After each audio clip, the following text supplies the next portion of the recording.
Twins beat the Orioles tonight behind some timely hitting and an exceptional bullpen performance. Let's break it down on today's episode of Locked On Twins.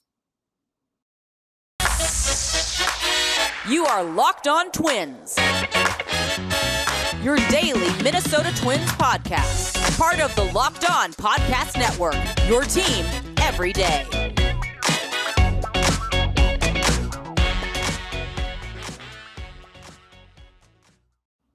And welcome to the Locked On Minnesota Twins podcast. Today is Tuesday, May 3rd, and I'm your gracious host, Nash Walker. Thank you for making Locked On Twins your first listen every single day. We are free and available on all podcast platforms. Again, this is Nash Walker. Been running at Twins Daily for over 2 years. Been hosting this podcast for over 2 years. Season number 4 at Twins Daily. Season number 3 on the podcast. So excited to be talking to you after another Twins winner. That's 11 of their last 12. I'm pulling up some live statistics here because we're going to talk about Ryan Jeffers right off the top. Jeffers hit a big 3-run homer to bust this thing open in the 6th. Jeffers on the season hitting .228 with a 125 weighted runs created plus, hitting for some really nice power. He's been hot lately and has come up with some big hits for the Twins, certainly. And he has to, because when the Twins traded Mitch Garver, they were doubling down on Ryan Jeffers taking the next step as the primary catcher. It wasn't going to be Gary Sanchez as the primary catcher. And more importantly, Sanchez is a free agent after this season. It's got to be Jeffers. He's your catcher of the future. He's your starting catcher of the future. And it's awesome to see him get going after such a brutal start. And I was not shy about calling it a brutal start, but now is 25% above league average at creating runs in this environment. The line's not great if it was a regular scoring environment, but teams are having trouble scoring. Hitters are having trouble hitting, and Ryan Jeffers is rocking a 125 weighted runs created plus. And you look up and down, Trevor Larnach hitting 286 with a 127 weighted runs created plus. He's getting on base at a 339 clip.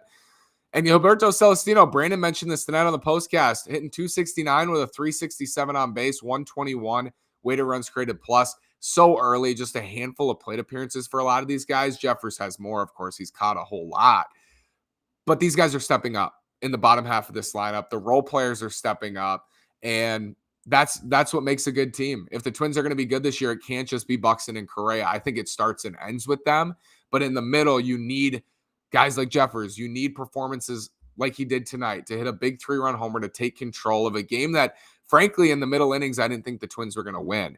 Joe Ryan tonight, now he's made 10 starts in the majors. And if you were to rank them, 7 of them were outstanding, right? 7 of them were super impressive given where he was at. I would say even his debut was impressive. Gave up a homer, I think, or 2, but impressive because it was his first major league start. It was his debut, and he missed bats against the Cubs at Target Field. If you were to rank them, 7 of them will be great. This might be one of the 3. I thought the Orioles tonight came in with a great plan against Joe Ryan, and he just wasn't missing bats with his fastball. A lot of fouls back, wasn't putting guys away, and then was losing his command. And then there was some bad luck mixed in where balls off the end of bats were finding outfield grass, where there were dribblers up the line to beat the shift. Just gross things were happening, bad luck.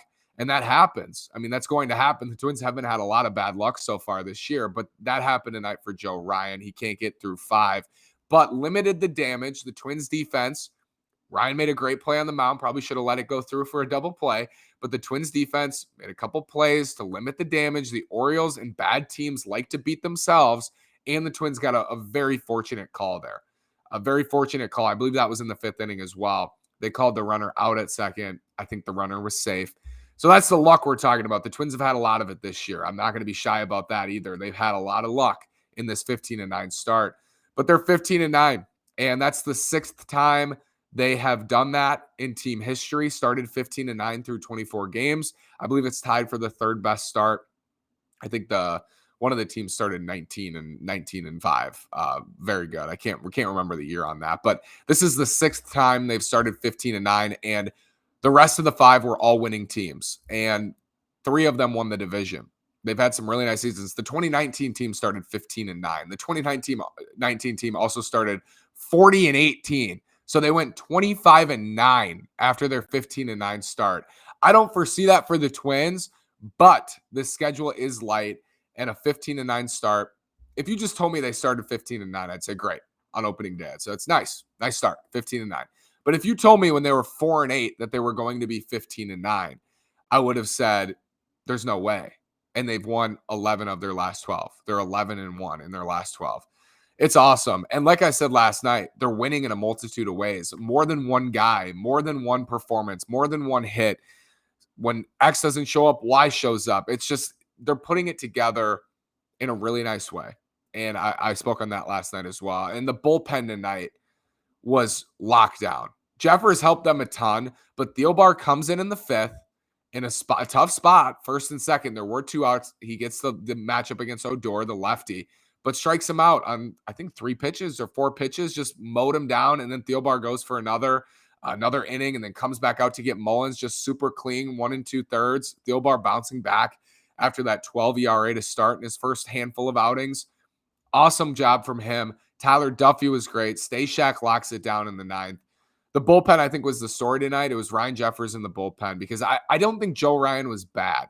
I just think the Orioles came in with a good plan. And I think, Morneau mentioned on the broadcast, they fired up the machine before the game for rising fastballs to get ready for Joe Ryan. And I think they prepped nicely and they battled him. They were tough on him through 4 2/3. And these starts are going to happen. These starts are going to happen. Teams are going to start to see Joe Ryan, start to get a feel, and he's going to have to adjust back. And I think tonight it would have been a little different if he just made a couple more pitches. I think when he needed to make a pitch tonight, he didn't make that pitch more often than not. And again, he gave up 2 runs in 4 2/3. I think we're so spoiled, and I'm so spoiled by how good this rotation's been, that this start, I was like, whoa, like he gave up 2 runs. He was fine. He found his way out of it on a night he didn't have his best stuff, on a night he wasn't getting swings and misses. That just shows, I think, more of how special he can be. Even when he doesn't have it, they're not barreling him. He's still getting fouls back to the screen constantly. It's just long at bats. And this is going to be a version of what you see. This is like opening day from Ryan. This is a version of what you'll see when he's not his best. It's something like this. And it's very similar to what happened on opening day at Target Field against the Mariners. After these words from LinkedIn and BetOnline, let's talk about Jose Miranda's first hit. It's an RBI double. And then we'll get more into this bullpen and just how the Twins are taking advantage of the Orioles in this series. First, with spring in the air, it's a time of renewal and growth, personally and professionally, as your small business grows. LinkedIn Jobs is here to make it easier to find the people you want to talk to faster and for free. Create a free job post in minutes on LinkedIn Jobs to reach your network and beyond to the world's largest professional network of over 810 million people. Then add your job in the purple hashtag hiring frame to your lockdown profile to spread the word that you're hiring so your network can help you find the right people to hire. Simple tools like screening questions make it easy to focus on candidates with just the right skills and experience so you can quickly prioritize who you'd like to interview and hire. It's why small businesses rate LinkedIn Jobs #1 in delivering high-quality hires versus leading competitors. LinkedIn Jobs helps you find the candidates you want to talk to faster. Did you know every week nearly 40 million job seekers visit LinkedIn? Post your job for free at linkedin.com/lockdownmlb. That's linkedin.com/lockdownmlb. Terms and conditions apply. It's that time of year. The hockey playoffs, the baseball playoffs, the start of the Major League Baseball season, and the weekend's run to the roses as the Kentucky Derby is back. One place has you covered. It's betonline.net. It's your #1 source for all your betting stats and sports info. BetOnline is your continued source for all your sporting wagering information, from live betting to playoffs, esports, and more. Head to the website today or use your mobile device to learn more about the trends and action. BetOnline is where the game starts. Getting back into this series and how bad teams beat themselves, the Twins last year would have let this game get away. There's no question. Like, there would have been an explosion in the early innings last year. I'm not always going to compare it to last year, but there's some definite scars there from last year. And it's important to note how this team feels different, at least in the early going. That's important to me. Jose Miranda might be part of why this team's different. RBI double tonight, gets on the board, family's there, awesome moment. And to break down the hit, I don't want to get too analytical about the hit, but goes to the opposite field. It looked like an inside-out swing, but that ball almost reached the warning track. And I think it was a great representation of the power that Miranda possesses. Another thing I've seen, and he's 1 for 9. He hasn't been, ripping the ball all over the place. He's hitting a lot of grounders and pop-ups. But something I've noticed is he is taking good at bats. To me, he doesn't look overwhelmed. He's not whiffing. He's not wildly swinging through off-speed stuff. It's the Orioles pitching staff. But I think Jose Miranda, they called him up for good reason. They wouldn't stick him in the middle of a first place lineup right now if they didn't believe that he could help right away. If they didn't believe that, they wouldn't put him in there. They would opt for somebody else in that spot. And maybe they don't have a multitude of options, but I think it's because they feel confident in Jose Miranda. And if you've been listening to the podcast for a while, I feel confident in Jose Miranda too. Like, I think this dude's going to hit. I think he's going to bring a nice approach. I think the 6 hole is perfect for him right now. Put him in spots to drive in runs, and that's exactly what he did tonight to take a lead in the middle innings of that game. I think Jose Miranda is gonna step into this lineup and perform. And there's a chance he does go through some lumps. It's probably more likely than not. But based on what we saw last year and the approach I talked about last night, where he's not a free swinging whiff king like some of these guys are, and that's taking nothing away from the star prospects. But there are prospects who are extremely talented, but have a ton of swing and miss and need time. Brandon brought up Byron Buxton as a great example tonight in our postcast. Byron Buxton, great example. Extremely talented, a lot of swing and miss, took a lot of time with more raw tools. But look what he's become. I mean, he's become a star. He has that upside. Maybe Miranda doesn't have that star upside, but he's ready to contribute right now because he's not a toolsy prospect who I don't think he needs weeks, months, a year, 2 years in the majors to finally start producing. I think Miranda can step in and not, post ridiculous numbers, but be a contributor on the lineup, an above average hitter, a solid third baseman defensively, and just help this team right now when they need it in the middle of the order. Because they were relying on Miguel Sano to bring something offensively this year. They were hoping that he would. And now he's hurt. He wasn't producing. Miranda's stepping into that primary role, and that Alex Kirilloff is on the mend. He had an RBI knock tonight for the Saints, which is good to see out of him. He's going to man first base a little bit. Luis Arraez is going to man first base. Urshela's over at third. Miranda will play both spots, but he's a major leaguer. He's with the Twins, and there is a chance he has to get sent back down. There's a chance that he needs a little bit more time. I just don't think it's going to be this extended period where we're waiting for him to do anything. I think he can do what he did tonight. I think he can drive in runs. I think he can get into balls. I think he can hit it to all fields. I think he can draw some walks, put together good at bats, and be tough on pitchers right out of the gate. He's 23 years old, so we temper our expectations. But I don't think last year was a facade. I think he put it together in a really special way. And I'm hoping that when he reaches his peak, which is not this year, but maybe next year or the year after, 25, 26, he'll be a 270 hitter, 330 on base, 480 slug, like a low 800s OPS with 20 to 25 homers a year. That would be a great outcome, like a 3-4 win player. That would be an awesome outcome for Jose Miranda. Knowing what we know and knowing what we know about prospects and how volatile they can be, that would be outstanding.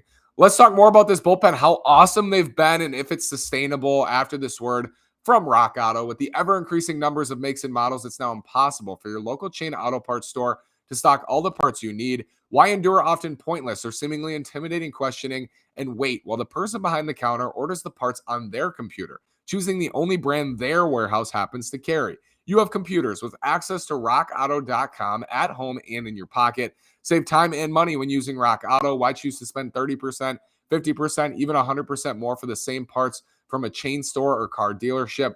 Go to rockauto.com right now and see all the parts available for your car or truck. Right, Locked On in their How Did You Hear About Us box, so they know we sent you. Amazing selection, reliably low prices, all the parts your car will ever need. Go to rockauto.com. It is great for do-it-yourselfers. It's a family business serving auto parts customers and do-it-yourselfers for over 30 years. Over 20 years, 20 years, but going on 30 for Rock Auto. This bullpen has bounced back in an incredible way. Over the last couple weeks, they've been stellar. They've worked their way out of some self-imposed jams. I think of Emilio Pagan in the opener against the White Sox with the bases loaded, walking the bases loaded, and getting that call on a full count to Jake Berger. They've worked themselves out of some jams. They've had some luck as well, but they bounced back, a lot of them. I mean, Tyler Duffy's been pretty good since Kansas City. He's done his job. He's come in, gotten outs. He did so again tonight. Caleb Thielbar did his job tonight. Griffin Jax has stepped into a somewhat prominent role as a 6th, 7th inning reliever against mostly righties, but some lefties as well. Emilio Pagan has been a little shaky. He was a little shaky in the Detroit series, but got it done last night in a clean inning. I think this bullpen is fine right now. And I will continue to say I think it's the team's biggest weakness. And that's less of a knock on the bullpen as it is a tip of the cap to the rest of the roster. When I expected the starting pitching to be the biggest weakness, it's not. At least right now, it's not. The biggest weakness on this team, and I think what could be their downfall in the end is starting pitching because of the weight starting pitching carries. But the bullpen can do damage too in a negative way, right? They can really impact games. We saw how one reliever, Alexander Colome, could impact an entire bullpen last year.